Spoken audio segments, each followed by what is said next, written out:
Hey guys, what's going on? It's Andrew from AR Media. In tonight's video, I want to go over my 4K Blu-ray player buying guide for 2018. Now, I did this guide last year and it got a ton of views, so I want to do an updated guide with the new tech and give you my recommendations for 2018. Let's get to it.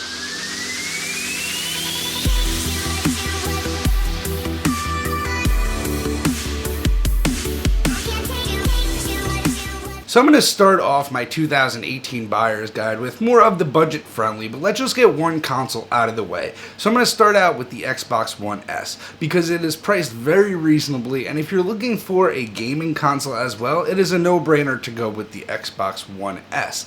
Now, as a standalone 4K Blu-ray player, I would not rate the Xbox One S as one of the best players. I know it has some playback issues with certain discs. It needed some firmware issues for certain discs and wouldn't play on day one, but I had to get this out of the way that if you're looking for a gaming solution and a 4K Blu-ray player, that is by far the best deal. You get it for between $200 and $250, and you kill two birds with one stone. Now for the standalone players. The first one I'm going to mention is one I personally own, and that's the Sony X800. Now, the X800 has fantastic build quality. It is sturdy metal construction, and I have had no complaints with this player. I have not had any disc skippage. I think the menu system is easy to navigate and looks very new. The remote is nothing to complain about, and overall, the player itself produces a nice picture quality and is reliable. And that's one of the most important things to me when it comes to a 4K player. Next up, we have the Samsung K9500. Now, this was updated this year, but this is still a very plasticky player, not good build quality at all. I held this thing at Best Buy and was turned off immediately. So I had the K8500, that was in my guide from last year, and it actually broke on me this year, so I had to replace it with the Sony I mentioned. So I would not recommend the Samsung 9500. The build quality just isn't there. My old Samsung used to skip all the time. I would have to restart it. I would have to actually pull the electrical plug on it. It just wasn't a good situation, and I do not recommend the Samsung 9500. Next up, we have the LG UP970. So this is another budget player, but again, a very plasticky player with just not very good build quality. It just sounds very hollow when you pick it up, and it really feels that way. It's just lightweight and bad build quality. Now, that does not mean it's a bad player. It plays discs, but the menu looks very dated. And again, on my testing of this player,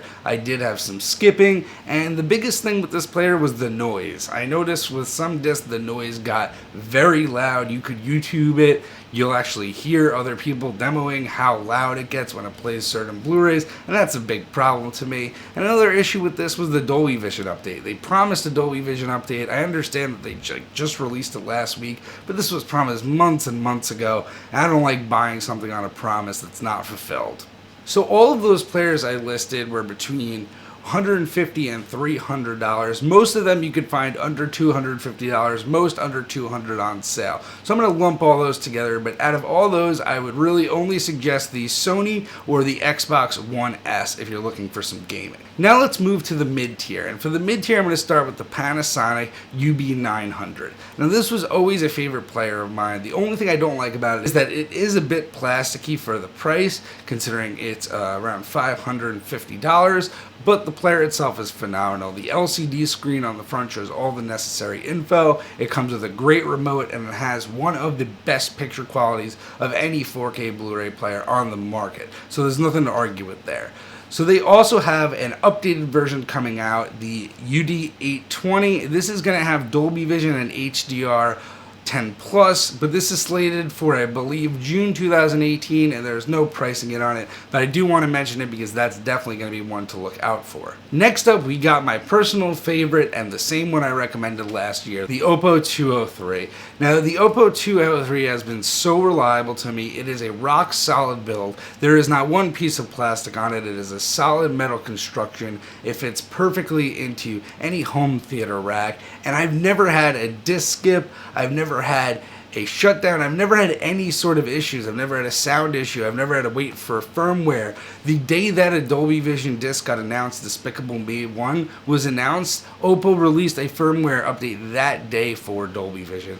I've never gotten a bad Dolby Vision disc. I've never had any disc playing issues, and with the other players I have. So I must say that this Oppo really has just been so great. Now, $550 is a lot to ask for this player, but the thing that I would like you guys to consider is a year ago, actually a little over a year ago, when I made the video 4K Blu-ray buying guide, I suggested the Oppo, and I said it was so much money. But come back, fast forward a year, and I'm still recommending the same player, and it is completely future-proof. There's no new tech that came out that the Oppo should have or anything like that. It is still a fantastic player, the best remote in the game by far. When you pick it up, it illuminates, and outstanding picture quality, great menu. The only con I have is it does not have smart apps, but your TV has that. I rather my player not have that anyway. Next up, we have the Xbox One X. So this actually has the same 4K Blu-ray player that's in the Xbox One S. So you're not actually getting any better of a 4K Blu-ray player, but what you are getting is somewhat true 4K gaming on the Xbox One X. Some of it is checkerboard, some of it is true 4K, but you are getting a 4K gaming experience with HDR as well as a 4K Blu-ray player. So I had to throw this on the list because for $500 it is a good bang for your buck, especially compared to building a gaming PC that's 4K ready. And the 4K Blu-ray player does get the job done, although for $500 I think it's a bit steep for its 4K Blu-ray capabilities, but its gaming capabilities really put that aside. Next, we'll hit on the high end, and there's only really one player I want to talk about, and that's the Oppo 205. So the only reason to really get this player would be if you're a huge audiophile. This has all analog connections, basically any connection you could think of for audio. I don't personally need this, but I heard this is a dream to work with, and I'm sure based on my experience with the 203, it's even better build quality and just fantastic overall. Anyway, guys, I hope this guide helped you out. Now, there is a player for everybody. Like I said, there's nothing wrong with going with a budget player. The Sony is an excellent budget player. In the mid-tier, I would personally go with the Oppo, as I loved it, and it has not failed me at all. And then if you really want to go high range, that Oppo 205 will give you the best audio quality and video quality on the market. Anyway, guys, let me know down below what you guys have. Let me know if I'm missing any players on the list, and have a good night, guys.